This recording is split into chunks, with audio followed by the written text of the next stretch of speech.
तो चलिए अर्थमेटिक के आज नेक्स्ट पार्ट में कुछ और क्वेश्चन सॉल्व करते हैं। तो सबसे पहला जो क्वेश्चन है वो है if the sum of the first n term of n AP, यानी कोई एपी है जिसके एन टर्म का सम, मतलब उसके अगर एन टर्म को लिए जाए तो उनका सम है कितना 4n माइनस एन स्क्वायर। ठीक है, तो क्वेश्चन में पूछा क्या हुआ है, फर्स्ट टर्म बताइए, what is the sum of the first two term, यानी उसके पहले दो टर्म का सम बताइए। फिर क्वेश्चन में कहा है कि उसका सेकेंड टर्म बताइए। फिर क्वेश्चन में कहा है उसका थर्ड टर्म, 10th टर्म और इसी तरह nth टर्म बताइए। तो इस तरह से हमें कई सारे, इसमें एक ही क्वेश्चन में कई सारे क्वेश्चन पूछ लिए हैं। तो सबसे पहले हम लोग शुरू कहाँ से करेंगे, जो सम गिवन है सबसे पहले वहीं से शुरू करते हैं। तो सबसे पहले हमें गिवन में क्या है, एक सम गिवन में क्या है, एस एन इक्वल टू में 4n माइनस एन स्क्वायर, ये हमारा गिवन में है। ये क्या है, सम दिया हुआ है। तो इस सम का यूज क्या करेंगे, हम क्या करेंगे, n की अलग अलग वैल्यू इसमें पुटअप कर लेंगे और यहाँ से हम सीरीज को फाइंड कर लेंगे। तो सबसे पहले क्या करेंगे, n की अलग अलग वैल्यू पुट करेंगे, 1 2 3 4 डैश डैश, इस तरह से कुछ वैल्यू पुटअप कर लेंगे और हम लोग क्या करेंगे, एबीसी को फाइंड कर लेंगे। तो सबसे पहले n की वैल्यू यहाँ 1 रखेंगे तो क्या मिलेगा, नाउ सबसे पहले h 1 रखते हैं तो आ जाएगा 4 इंटू 1 माइनस 1 का स्क्वायर। तो हमें क्या मिल जाएगा, 4 इंटू 1 यानी 4, 4 माइनस 1 यानी 3, यानी फर्स्ट टर्म क्या मिल गया 3। यही फर्स्ट टर्म S1, यहाँ पे देखिए पहले क्वेश्चन में गिवन था, दैट इज S1, यानी जो इसका फर्स्ट टर्म होगा क्या होगा S1, यानी कि हमारा पहला आंसर यही है। ठीक है, लेकिन उसके बाद भी कई सारे क्वेश्चन में पूछे हुए हैं, जैसे फर्स्ट टू टर्म का सम। तो चलिए एस अब क्या करना है, 1 पुटअप कर चुके हैं, अब क्या करना है 2 पुटअप करना है। तो अब n इक्वल टू हम लोग क्या पुटअप करेंगे 2, तो जब 2 पुटअप करेंगे तो S2 इक्वल टू में 4 इंटू 2 माइनस 2 का स्क्वायर।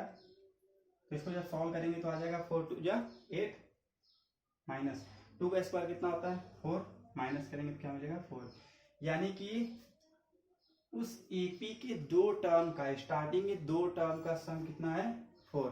S2 का मतलब क्या है, उसका पहला हम लोग टर्म लिए, फिर उसका हम लोग दूसरा टर्म लिए, यानी उसके दो टर्म को जब सम किया गया तो कितना मिला 4 मिला। ठीक है, यानी कि उसका फर्स्ट टर्म क्या निकल गया 3 और उसके दो टर्म का सम क्या मिल गया 4। लेकिन ये तो जो आया है 4 वो क्या है, उसके दो टर्म का सम है। लेकिन अगर हमें सेकेंड टर्म फाइंड करना हो तो क्या करेंगे, अगर हमें सेकेंड टर्म चाहिए, ये तो हमारा फर्स्ट टर्म है यानी A1, ये हमारा फर्स्ट टर्म है, सेकेंड टर्म चाहिए तो क्या करना होगा, हमें इस दो टर्म के सम में से फर्स्ट वाला टर्म माइनस कर देना है। तो माइनस करते हैं S2 में से S1, तो हमें मिल जाएगा 4 माइनस 3 यानी कि 1, यानी कि जो एपी इस क्वेश्चन में गिवन में है उसका जो फर्स्ट टर्म वो 3 है, सेकेंड टर्म क्या है 1 है। ठीक है, इसी तरह और एक टर्म फाइंड कर लेते हैं S3, ये हमें मिलेगा 3 टर्म का सम। तो चलिए पुटअप करते हैं, 4 इंटू 3, 4 3 जा 12 माइनस 3 का स्क्वायर 9, तो 12 माइनस 9 करेंगे तो आपको क्या मिल जाएगा 3 मिल जाएगा। ये जो 3 आया ये है 3 टर्म का सम, इस क्वेश्चन के एपी के 3 टर्म का सम। लेकिन अगर हमें ये फर्स्ट टर्म मिल गया, सेकेंड टर्म मिल गया, अगर थर्ड टर्म चाहिए तो हमें क्या करना होगा, थर्ड टर्म के लिए इस 3 टर्म के सम में से दो टर्म के सम को माइनस करना होगा, यानी हमें क्या करना होगा S3 में से S2 माइनस करना होगा, यानी 3 में से 4 माइनस करना होगा, क्या मिलेगा -1। ठीक है, तो यहाँ से हमें क्या मिल गया, थर्ड टर्म भी मिल गया, यानी फर्स्ट टर्म मिल गया, सेकेंड टर्म मिल गया, थर्ड टर्म मिल गया। तो अब यहाँ से हम कह सकते हैं कि हमारी सीरीज कैसी है, देखिए जो हमारी एपी सीरीज वो क्या होगी, फर्स्ट टर्म क्या है, फर्स्ट टर्म हमारा 3 है, सेकेंड टर्म क्या है, सेकेंड टर्म हमारा 1 है, थर्ड टर्म क्या है, थर्ड टर्म हमारा -1 है। तो ये हमारी मिल गई क्या एपी सीरीज, ये हमारा क्या है एपी सीरीज। तो हमारा एपी सीरीज भी आ गया। नेक्स्ट क्वेश्चन में पहला क्वेश्चन पूछा था S1 फाइंड हो चुका, sum of first two term, sum of first two term find हो चुका। नेक्स्ट क्या पूछा है, what is the second term, second term ये हमारा कहाँ गया, सेकेंड टर्म, ये सेकेंड टर्म भी फाइंड हो गया। अब क्वेश्चन में क्या पूछा है, what is the find third term, अब हमें थर्ड टर्म फाइंड करना है।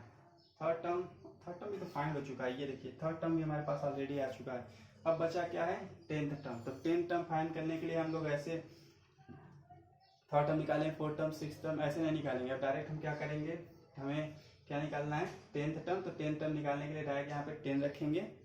ठीक है, जैसे आप देखिए कि हमें जो टर्म निकालना होता है, मेन चीज यहाँ पे जैसे हम लोग थर्ड टर्म निकाल रहे हैं तो हम क्या कर रहे हैं, यहाँ पे 3 - 2 कर रहे हैं, 3 माइनस 2 कर रहे हैं, उसी तरह यहाँ पे भी करना है कि अगर हमें 10 निकालना है तो 10 माइनस क्या करेंगे 9 करेंगे। जैसे हमें क्या चाहिए, अगर हमें निकालना है 10th टर्म तो हम क्या करेंगे S10 में से S9 माइनस कर देंगे। जैसे यहाँ पे चल रहा है देखिए, थर्ड टर्म चाहिए तो 3 में से 2 माइनस की, उसी तरह 10 वाला चाहिए तो 10 माइनस 9 करेंगे। तो यहाँ से हम वैल्यू पुटअप कर लेते हैं। तो S10 तो यहाँ पे हम वैल्यू रख देते हैं 4 इंटू 10 माइनस n का स्क्वायर मतलब 10 का स्क्वायर, ठीक है, माइनस S9 यानी 4 इंटू 9 माइनस n का स्क्वायर यानी 9 का स्क्वायर। बस इसको सॉल्व करना है। 4 इसका मल्टीप्लाई करेंगे तो आएगा 40, 10 का स्क्वायर करेंगे तो आएगा 100, माइनस यहाँ से 4 9 जा 36, यहाँ से 9 का स्क्वायर। अब क्या कर लेना है, इसको सिंपली सॉल्व कर लेना है। तो यहाँ से अगर इसको देखा जाए तो यहाँ से आएगा -60 और यहाँ पे माइनस करेंगे तो क्या मिलेगा, 11 माइनस 6 करेंगे तो आएगा 5 और यहाँ 7 माइनस 3 करेंगे आएगा 4, ठीक है, माइनस और अंदर भी ब्रैकेट में आएगा माइनस पोर्सन। अगर इसको सॉल्व किया जाए तो -60 प्लस 45 यहाँ से आ जाएगा, दोनों का अगर देखा जाए तो कितना मिल जाएगा -15, यानी कि उसका 10th टर्म क्या होगा -15 होगा। तो ये तो क्लियर समझ में आ रहा होगा। इसी तरह अभी और एक क्वेश्चन पूछा है लास्ट, क्या है nth टर्म, उसका nth टर्म क्या होगा। तो उम्मीद है ये समझ में आया होगा। अब इस क्वेश्चन को थोड़ा सा हम इरेज करते हैं, ठीक है, तो आप देख लीजिएगा। हमें nth टर्म पूछा है, क्या पूछा है nth टर्म। जैसे अभी तक हम लोग निकालते आ रहे थे, थर्ड टर्म निकालना था तो 3 माइनस 2, 10th निकाले तो 10 माइनस 9। उसी तरह जब n निकालना होगा तो क्या करेंगे, अगर हमें n निकालना होगा, कौन सा an निकालना होगा तो क्या करना होगा, Sn में से क्या माइनस करना होगा, Sn-1, ठीक है। इसी तरह जैसे 10 में से 9 माइनस की 10 निकालने के लिए, इस तरह n निकालने के लिए n में से n-1 माइनस करेंगे। तो चलिए इसको सॉल्व करते हैं। तो an माइनस Sn हमारे पास क्या दिया हुआ है 4n-1, ठीक है, माइनस यहाँ पे देखिए Sn-1 मतलब n की जगह क्या रखना है n-1। वैसे इसमें 9 था तो 9 रखा गया, 10 था 10 रखा गया। तो यहाँ पे जो भी रहेगा उसी को हम क्या करते हैं पुटअप करते हैं। तो यहाँ 4 रहेगा तो 4 रखा जाएगा, n है तो n की जगह क्या रखना है n-1 रखना है, माइनस n क्या है n-1 तो इसकी जगह n-1 का, ठीक है। अब इसको सिंप्लीफाई कर लेते हैं, 4n minus n square minus bracket में 4 का n से करेंगे तो आएगा 4n, 4 का 1 से करेंगे -4 आएगा। अब यहाँ पे a माइनस बी का होल स्क्वायर फॉर्मूला लगा दीजिए, तो आ जाएगा a square plus b square plus 2ab, ठीक है। जब a माइनस बी का होल स्क्वायर यहाँ फॉर्मूला लगाएंगे तो यही मिलेगा, चाहे अलग से आप सॉल्व करके देख लीजिए। तो आ जाएगा 4n minus n square minus bracket हटाते हैं तो आएगा 4n प्लस 4 प्लस यहाँ पे आएगा n square plus 1 minus 2n। अब देखते हैं क्या क्या कैंसिल होता है, n स्क्वायर से n स्क्वायर कैंसिल हो गया, 4n से 4n कैंसिल हो गया। अब यहाँ पे बचा 4 प्लस 1 5 हो गया, यानी यहाँ क्या 5 माइनस 2n, यही हमारा हो गया आंसर, लास्ट आंसर। तो पूरा सॉल्यूशन एक बार आप फिर से देख लीजिए और चाहे तो आप उसको रिवाइज कर लीजिए ताकि कम्प्लीटली क्लियर हो जाएगा। चलिए नेक्स्ट क्वेश्चन अब देखते हैं।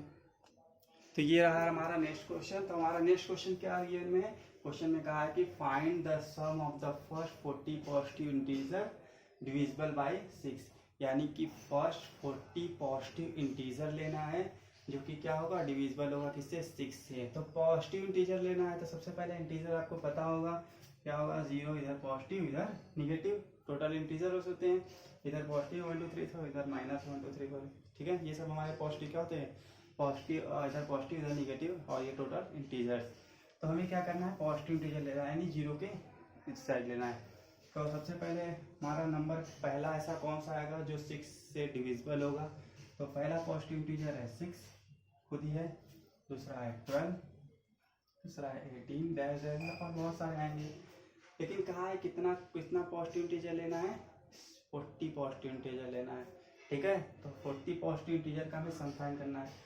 तो सिंपली सम का फॉर्मूला में पता है क्या होता है, Sn equal to n/2 bracket में 2a प्लस n-1 इंटू ठीक है, ये सिंपल सा फॉर्मूला होता है। तो अब इस फॉर्मूले में देखते हैं हमारे पास क्या क्या गिवन में है।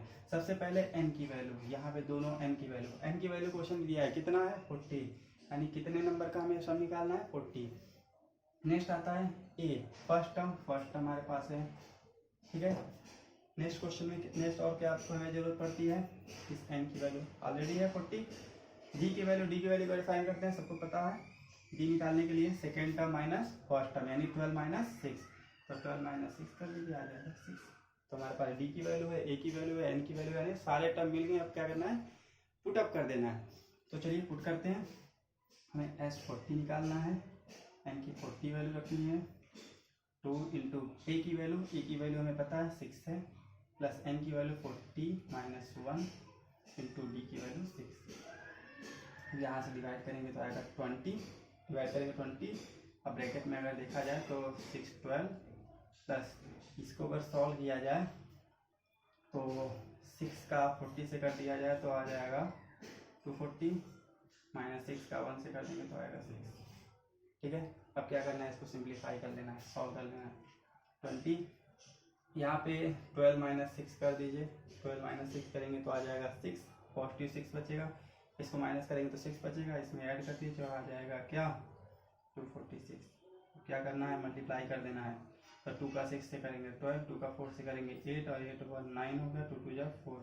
तो ये हमारा आ जाएगा आंसर, यानी कि 40 पॉजिटिव इंटीजर्स का सम जो कि 6 से डिविजिबल होगा, उसका आंसर क्या आएगा 4920। तो देख लीजिए आप एक बार, उसको रिवाइज कर लीजिए। चलिए नेक्स्ट क्वेश्चन देखते हैं। तो नेक्स्ट क्वेश्चन ये रहा।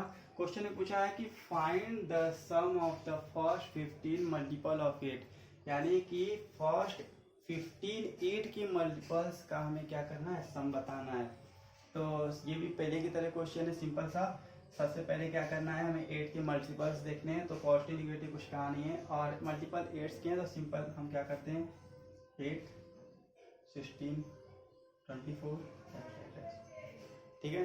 तो ये सिंपल सा हमारा सीरीज क्या हो जाएगा, 8 हो जाएगा, 16 हो जाएगा, 24 हो जाएगा, ठीक है। ये हमारा क्या है, 8 का मल्टीपल है। लेकिन ऐसे कितने लेने हैं, 15 लेने हैं। तो सभी को लिखने की जरूरत नहीं है, हम लोग डायरेक्ट क्या करेंगे, फार्मूला लगाएंगे।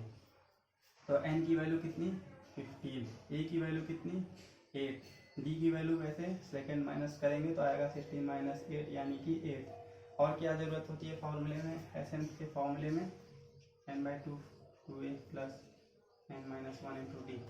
क्या क्या जरूरत होती है, n होती है, ऑलरेडी लिख के मिला है, a है, d है, सारे वैल्यू मिल चुके हैं। अब क्या करना है, इस पर अप्लाई कर देना, हमें क्या मिल जाएगा आंसर। तो ये काम आपका है, आपको सॉल्व करना है, और आंसर चाहे तो कमेंट में लिख सकते हैं।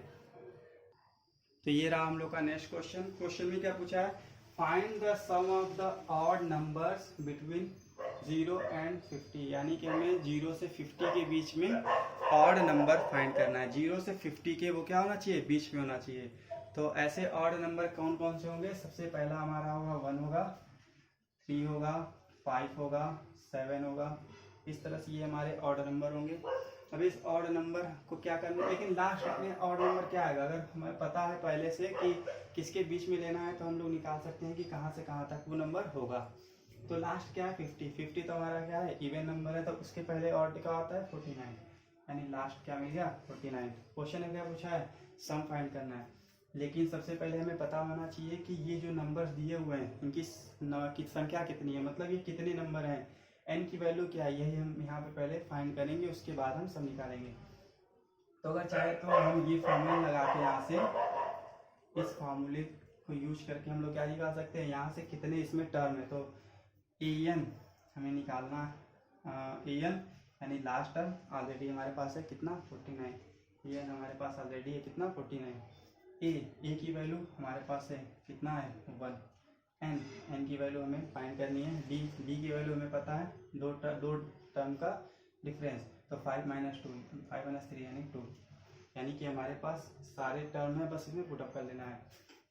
तो an यानी लास्ट टर्म कितना है 49, a फर्स्ट टर्म कितना है 1, n फाइंड करना है, d डिफरेंस कितना है 2 का, सॉल्व कर लीजिए। इसको इधर लाके माइनस करेंगे तो क्या होगा 49 माइनस 1 यानी 48, तो बचेगा n माइनस 1 इंटू 2। ये 2 मल्टीप्लाई में ट्रांसफर करेंगे तो डिवाइड में, ठीक है।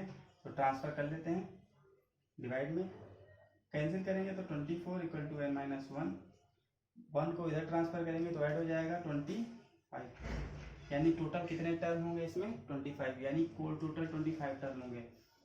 लेकिन पूछा क्या है, सम पूछा है, तो सम के लिए हमें क्या करना होगा, सम का फॉर्मूला लगाना होगा n/2 2a plus n minus 1 into D, ये फॉर्मूला लगाना होगा। तो सबसे पहले हम देखते हैं इसमें कौन कौन से टर्म हमारे पास फाइंड है। n अभी फाइंड करके मिल चुका है रखे हुए, a की वैल्यू ऑलरेडी 1 है, n की वैल्यू फाइंड कर चुके हैं, d की वैल्यू डिफरेंस 2, यानी सारे टर्म मिल चुके हैं। बस क्या करना है आपको, इस पर अप्लाई करना है, अप्लाई करके कैलकुलेट कर लेना है, यही हमारा आंसर होगा। तो चलिए नेक्स्ट क्वेश्चन देखते हैं। ये क्वेश्चन थोड़ा सा बड़ा है, देखने में पूरा एक स्क्रिप्टेड क्वेश्चन है, लेकिन इसका सॉल्यूशन बिल्कुल छोटा सा है। तो चलिए शुरू करते हैं। तो क्वेश्चन में क्या दिया हुआ है, कॉन्ट्रैक्टर है, ठीक है, एक contract on construction job specified a penalty, मतलब कोई एक जॉब है, ठीक है, कंस्ट्रक्शन का एक जॉब है जिसमें कुछ पेनाल्टीज लगती है। उस पेनाल्टीज किस तरह से लगती हैं, यानी अगर पहले दिन यानी एक दिन लेट होता है वो काम, ठीक है, कंस्ट्रक्शन काम एक दिन लेट होता है तो 200 रुपये लगता है, अगर 2 दिन लेट होता है तो 250 रुपया लगता है, 3 दिन लेट होगा तो 300 रुपया लगेगा, ठीक है। इस तरह से 50-50 रुपया क्या हो रहा है, बढ़ता जा रहा है, यानी जितना लेट होगा हर डे 50 रुपया एक्स्ट्रा हो जा रहा है। तो कहा है कि the penalty of each succeeding day being 50 rupees more than the preceding day, यानी हर पिछले दिन की तुलना में 50 रुपया क्या हो जा रहा है, ज़्यादा हो जा रहा है, यानी पेनाल्टी 50-50 रुपया बढ़ती चली जा रही है। तो क्वेश्चन में पूछा है कि how much money the contractor has to pay penalty, मतलब वो जो कॉन्ट्रैक्टर है वो कितना रुपया पे करेगा पेनाल्टी के रूप में अगर वो 30 दिन काम लेट करता है, ठीक है। अगर काम 30 दिन लेट हो जाता है तो वो कॉन्ट्रैक्टर कितना रुपया पेनाल्टी देगा। तो चलिए सबसे पहले क्वेश्चन को समझते हैं। क्वेश्चन में कहा है कि ये जो 200 रुपीज़ 250 रुपीज़ और 300 रुपीज़, यानी कि first day, second day, third day, तो इससे ये पता चल रहा है कि यहाँ पे क्या चल रहा है, एपी सीरीज एक बनाई जा रही है।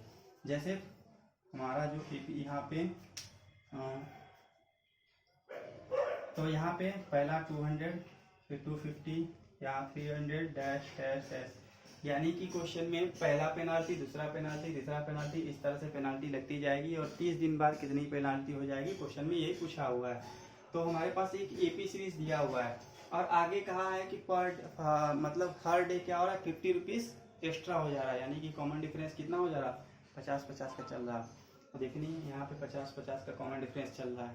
तो क्वेश्चन में कहा है कि 30 दिनों की पेनाल्टी क्या होगी। तो सबसे पहले 30 दिनों की पेनाल्टी क्या होगी, मतलब सभी डेज का ऐड करने के बाद मिलेगा। तो सभी डे का ऐड करने के बाद मिलेगा, इसका मतलब क्या होता है, सम करना होगा। तो सम का फॉर्मूला हमें पता है क्या होता है, SN equal to n/2 bracket में 2a plus n minus 1 into D, ठीक है, यही सिंपल सा फॉर्मूला होता है। तो सबसे पहले हम देखेंगे इसमें हमारे पास कौन कौन सा टर्म है, n की वैल्यू क्वेश्चन में लास्ट में हमें बता दिया कितने दिनों के लिए, 30 डेज के लिए, यानी n की वैल्यू 30, फर्स्ट टर्म 200, n की वैल्यू 30 और d की वैल्यू क्या होगी, हमें पता है 2 टर्म का डिफरेंस, यानी कि 250 माइनस 200, यानी कितना 50, ऑलरेडी यहाँ पे गिवन भी है 50, यानी कि हर डे कितना बढ़ जा रहा है, 50 रुपये बढ़ जा रहा है। इसका मतलब कॉमन डिफरेंस कितना चल रहा है, 50-50 चल रहा है। बस इसमें पुटअप कर देना है। तो चलिए पुट कर लेते हैं। तो यहाँ n की वैल्यू 30 हो गई, 30/2 हो गया, ब्रैकेट में 2 इंटू में 200 प्लस 30 माइनस 1 इंटू डी की वैल्यू में पता है कितनी है 50। अब इसको हमें क्या करना है, 15 ब्रैकेट में आ जाएगा 400 प्लस यहाँ से आ जाएगा 29 इंटू में 15, ठीक है। अब क्या करना है, इसको और सिंप्लीफाई कर लेते हैं। तो आ जाएगा 15 ब्रैकेट में 400 प्लस में, अब हमें इन दोनों का क्या करना है, मल्टीप्लाई करना है, तो 1450 आ जाएगा। अब क्या करना है, इन दोनों को ऐड कर लेना है, तो आ जाएगा 1850। अब इन दोनों को आपको मल्टीप्लाई कर देना है, तो समथिंग आएगा 27750, यानी यही हमारा क्या होगा, आंसर होगा। यानी 30 दिनों की पेनाल्टी कितनी हो जाएगी, 27,750 रुपये, ठीक है। तो इसको उम्मीद है आपको समझ में आया होगा, अगर नहीं आया होगा तो एक बार वीडियो रिपीट करके देख लीजिए, और फिर भी नहीं आया तो फिर बताइए। तो चलिए नेक्स्ट क्वेश्चन देखते हैं। नेक्स्ट क्वेश्चन बिल्कुल सिंपल सा है। क्वेश्चन देखिए क्या रहा, क्वेश्चन कह रहा है a sum of 700 is to be used to given 7 cash prizes to the student of a school. यानी क्वेश्चन में कहा है कि 700 रुपये को 700 रुपीज़ को हमें 7 यानी 7 कैश प्राइजेस में डिवाइड करना है। यानी कि हमें स्कूल में बच्चों को क्या करना है, प्राइज देना है, वो भी कितने बच्चों को, 7 बच्चों को। ठीक है, तो टोटल 700 रुपये है। इस 700 रुपये को हमें बांटना है और इस तरह से बांटना है कि इस prices is 20 less than its preceding price. मतलब इस तरह से बांटना है कि सभी प्राइजेस क्या हो, जैसे कि उनका गैप क्या हो, 20 रुपीज़ का क्या हो, डिफरेंस हो। यानी कि अगर 100 रुपये है तो एक 80 होगा, एक 120 होगा। ठीक है, तो इस तरह से उनके बीच का गैप कितना हो चाहिए, 20 लेस होना चाहिए। अगर वो 100 मिल रहा तो उसके दूसरे वाले क्या मिलना चाहिए, 80 ही मिलना चाहिए।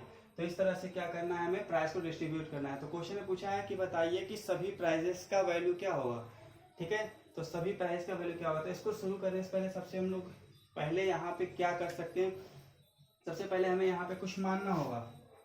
जैसे अगर हमें क्वेश्चन में कहता है कि 3 कंसेक्यूटिव टर्म है। ठीक है, क्वेश्चन में क्या कहता है, 3 कंसेक्यूटिव टर्म है, तो हम क्या लेते हैं, सबसे पहले लेते हैं ए, फिर क्या लेते हैं ए प्लस डी, और क्या लेते हैं ए माइनस डी। अगर 3 टर्म हमें कहता है कि जो एक के बाद एक लगातार आते हों तो हम हमेशा क्या लेते हैं, ए प्लस डी, ए माइनस 2d।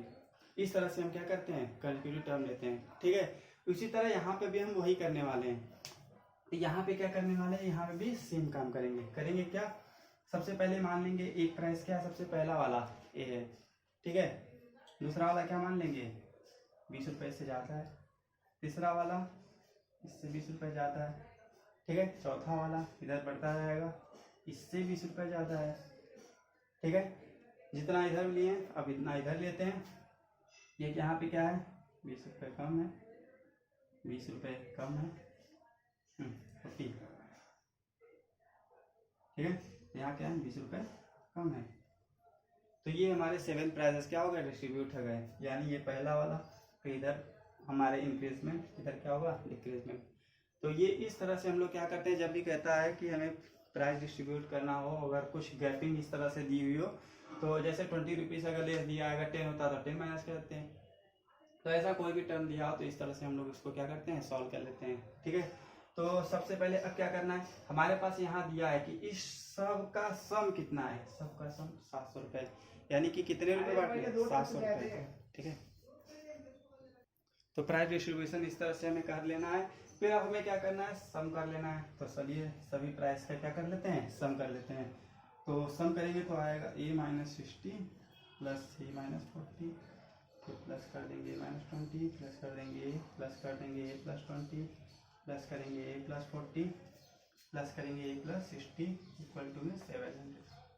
ठीक है, यानी सभी प्राइस का प्राइस टोटल कितना था, 700। तो अब देखिए क्या क्या कैंसिल होता है, 60, 40, 20 कैंसिल हो गया, बचा क्या, 1, 2, 3, 4, 5, 6, 7, क्या बचा 7 है, और इक्वल टू में 700। तो e की वैल्यू आ गई 700 डिवाइड बाई 7 यानी कि 100। e की वैल्यू तो 100 आ गई। अब क्या करना है, बस ये सब जहाँ जहाँ ये है वहाँ वहाँ डायरेक्टली पुट कर दीजिए।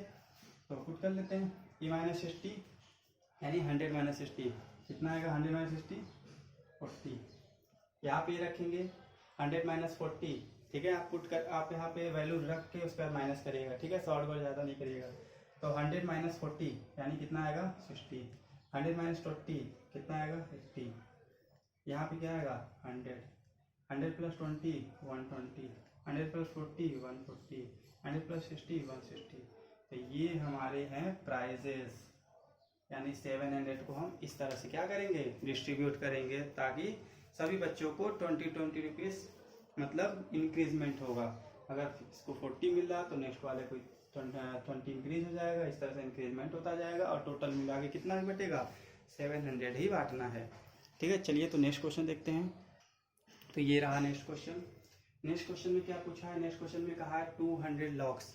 ठीक है, 200 क्या है, तो 200 लॉग्स को हमें कुछ इस तरह से अरेंज करना है ताकि हम सभी को एक के ऊपर एक रख सकें। जैसे हमें क्या करना है, एक लॉग्स क्या होता है, एक पेड़ का टुकड़े में बांट दिया जाए तो एक हर टुकड़ा क्या होता है, ये लॉग्स होते हैं। ठीक है, तो इन लॉग्स को क्या करना है, हमें अरेंज करना है। किस तरह से अरेंज करना है, हमें लॉग्स को ऐसे ऐसे जमीन पे इस तरह से हमें रखते चले जाना है। ठीक है, इस तरह से लाइन से रखते चले जाना है। फिर इस लॉक्स के ऊपर भी और रखते चले जाना है। फिर इस तरह से हमें जैसे ये है ऐसे, फिर इसके ऊपर, फिर इसके ऊपर, ठीक है, ऐसे ऐसे लाइन से, फिर इसके ऊपर लाइन से, फिर इसके ऊपर लाइन से, इस तरह से हमें रखते चले जाना है। तो ऐसे रखने पे क्वेश्चन में कहा है कि इसका अरेंजमेंट कुछ इस तरह से रखना है कि पहले वाले में कितना होना चाहिए 20, यानी जो सबसे नीचे होगा उसमें कितना होना चाहिए 20, ठीक है। फिर क्वेश्चन में कहा है कि उसके जो ऊपर वाला लॉक्स और लाइन से होगा उसमें कितने होंगे 19, उसके बाद 18, ठीक है। इस तरह से हमें रखते चले जाना है। तो क्वेश्चन में पूछा है कि ऐसे 200 लॉक्स को हमें रखना है, तो बताइए कि हमें कितने रो ऐसे बन जाएंगे, यानी इसके ऊपर रखते चले जाएंगे। तो यानी ये हमारे क्या कहलाते हैं, इस तरह से हम जो रखते हैं उसको कहते हैं रो, ठीक है। इस तरह से रखते हैं उसको कहते हैं कॉलम। यानी कि अगर हम अगर कुछ इस तरह से अगर हम रखते चले जाते हैं, ठीक है, लाइन से लगाएं, फिर इसके ऊपर रखें, फिर इसके ऊपर रखें, तो ये हमारे क्या है रो है, ठीक है। तो ऐसे रो कितने बनेंगे, तो ऐसे रो को हमें पता करना है और टोटल कितने लॉक्स को रखने हैं 200 लॉक्स को। तो चलिए सॉल्व करते हैं इसको। सबसे पहले जो हमारा लॉक्स का अरेंजमेंट है उसको देखते हैं। सबसे पहले 20, फिर 19, फिर 18, इस तरह से हमें क्या करना है, इसको अरेंज करते चले जाना है। तो यहाँ देखने से पता चल रहा है कि इसके बीच का गैप क्या हो रहा है 1 1 1 1 सेम है। इसका मतलब कह सकते हैं कि ये क्या है, एक एपी सीरीज है, ठीक है। और इस एपी सीरीज के टोटल टर्म का सम कितना दिया हुआ है 200, ठीक है। इसमें कितने टर्म है नहीं पता, पर उन सब टर्म का सम कितना है 200 दिया हुआ है। तो अब हमें यहाँ पे इसको सॉल्व करके क्लियर करना है कि कितने रो बनेंगे और टॉप रो में कितना वो लॉक्स रखा जाएगा। तो एसएन का फार्मूला सबको पता है, एसएन का फार्मूला पता है, सभी पता है, एसएन 2 + n-1 × t, ये होता है सिंपल सा फार्मूला, सभी को पता हो गया होगा अब तक सॉल्व करते करते। तो हमारे पास कौन कौन से टर्म है, ए गिवन में है क्या है 920, डी है माइनस कर लेंगे फाइंड हो जाएगा। एन की वैल्यू नहीं पता लेकिन एस एन की पता है 200, तो पुटअप कर लेते हैं एस एन की जगह 200, एन की नहीं पता 2 × ए की वैल्यू 20 प्लस एन की वैल्यू नहीं पता फाइंड करनी है, डी की वैल्यू फाइंड करेंगे यानी 19 - 20, तो माइनस करेंगे तो आएगा -1, क्योंकि 20 क्या है निगेटिव टर्म बड़ा है, तो -1। अब इसको सॉल्व कर लेना है। तो यहाँ से 2 का मल्टीप्लाई 200 से करेंगे तो आ जाएगा 400, 2 से करेंगे 20 का 2 से करेंगे तो आएगा 40, -1 का n से करेंगे तो आएगा -1, ये आ गया। अब क्या करना है, इसको और सिंप्लीफाई कर लेते हैं, 40 + 1 41 -n, ठीक है। अब इसको सिंपल और बना लेते हैं, 400 n का 41 से करेंगे तो 41 n आएगा, ठीक है। और n का -n से करेंगे तो -n² आएगा, ठीक है। मल्टीप्लाई करके चेक करिए इसमें क्या मिलेगा। तो अब क्या करना है, यहाँ पे n² क्या है माइनस, तो हम क्या करेंगे इन सभी टर्म को क्या करते हैं इधर ट्रांसफर कर लेते हैं, ठीक है। सभी टर्म को उठाएंगे और इधर ट्रांसफर कर लेते हैं। तो -n है तो इधर पॉजिटिव हो जाएगा, ये प्लस है तो इधर आके निगेटिव हो जाएगा, ठीक है। अब 400 तो ऑलरेडी इधर पॉजिटिव है, ठीक है। और इसकी जगह भी क्या बचेगा 0, ठीक है। अब इसको हम फैक्टराइज करना है, तो फैक्टराइज करेंगे इसको, तो फैक्टराइज करते हैं तो देखते हैं क्या मिलता है हमें। तो फैक्टराइज करेंगे 400 का हमें 2 पार्ट में डिवाइड करना है, ताकि हमें क्या मिलना चाहिए, प्लस करने पे 41 मिलना चाहिए। यहाँ प्लस है तो इसका मतलब यहाँ पे पॉजिटिव प्लस करने पे ही मिलेगा। तो हम क्या कर सकते हैं यहाँ पे 25 और 16, 25n - 16n + 400, इसको हम लोग रख सकते हैं। तो अब यहाँ पे हमें कॉमन मिल जाएगा, n कॉमन मिल जाएगा, n - 25 आएगा, यहाँ पे भी 16 कॉमन हो जाएगा, n - 25 आएगा, यानी एक ब्रैकेट में n - 25, ठीक है, n - 25 और दूसरे ब्रैकेट में n - 16 = 0, ठीक है। एक बार n - 25 एक बार इसको देख लीजिए, हम इसको इरेज करते हैं। तो क्वेश्चंस को यहाँ तक हम लोग थोड़ा सा इरेज कर लेते हैं ताकि जगह हो जाए, ठीक है। यहाँ पे सॉल्व करते हैं। तो पहला n - 25 = 0 करेंगे तो मिलेगा n = 25, और सिमिलरली n माइनस 16 करेंगे तो आएगा n इक्वल टू 16। यानी n की यहाँ पे दो वैल्यू मिली, या तो वो जो लॉग रखा जा रहा है, जो लकड़ी रखा जा रहा है एक के ऊपर एक, या तो उसके 25 क्या बनेंगे, ऐसे रो बन जाएंगे, या तो फिर 16 रो बनेंगे। लेकिन कंफर्म इसमें हमें बताना है कि कितने रो बन सकते हैं। तो देखिए सबसे पहले हम लोग यहाँ पे ध्यान देते हैं 25 पे। तो 25 यहाँ पे हम लोग क्या कर सकते हैं, नहीं ले सकते हैं। क्यों नहीं ले सकते हैं, बात आती है क्यों नहीं ले सकते हैं। तो इसलिए नहीं ले सकते हैं कि यहाँ पे हम लोग देखते हैं कि ये जो सीरीज हो रहा क्या रहा है, डिक्रीज होता जा रहा है। लेकिन जब हम लोग 20 के बाद 21 पे पहुँचेंगे तो वो क्या हो जाएगा, टर्म निगेटिव हो जाएगा। देखिए 20 है, 19 है, 18 है, जैसे ही हम 1 पे पहुँचेंगे फिर 1 के बाद जैसे ही बढ़ेंगे क्या हो जाएगा, वो निगेटिव होना शुरू हो जाएगा। तो हम लोग लॉग जो रख रहे हैं वो तो कोई पॉजिटिव नंबर होना चाहिए, निगेटिव तो होना नहीं चाहिए। तो इसलिए क्या कर सकते हैं कि 25 क्या होगा, हमारा आंसर का आंसर नहीं हो सकता। तो हमारा आंसर क्या हो सकता है, 16। यानी हमारा पहला आंसर क्या हो सकता है, 16। यानी टोटल रो कितने हो सकते हैं, 16 हो सकते हैं, 25 नहीं हो सकते हैं। तो यहाँ आपको अगर कभी भी कंफ्यूजन है तो ये देख लीजिए 20 है, फिर 19 है, फिर 18 है, फिर आप ही जब आगे बढ़ते जाएंगे तो 1 पे पहुँचेंगे, लेकिन जैसे ही 1 को क्रॉस करेंगे 0 निगेटिव आ जाएगा, -1 आ जाएगा।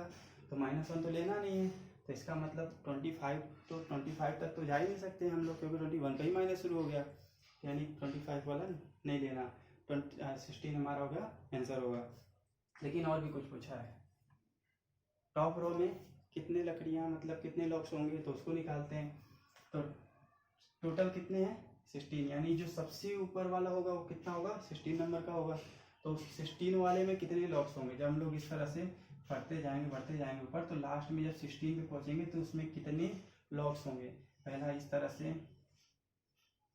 ठीक, इस तरह से हम बढ़ते जाएंगे, इस तरह से लॉग रखे हुए हैं, तो लास्ट वाले में कितना होगा। तो टोटल इसमें देखते हैं कितने होंगे। तो a 16 निकालना है, तो a प्लस 16 माइनस 1 यानी 15d। ठीक है, पता चल रहा होगा, फॉर्मूला कौन सा लगाएं, a plus n minus 1 into D. ठीक है, ये वाला फॉर्मूला लगाएं। यहाँ पे n की वैल्यू 16 है, a की वैल्यू हम यहाँ से 20 लेंगे, d की वैल्यू -1 वहाँ फाइंड करके रखे थे। यहाँ पुटअप कर लेते हैं, a की वैल्यू कितने हैं 20 प्लस 15 इंटू -1।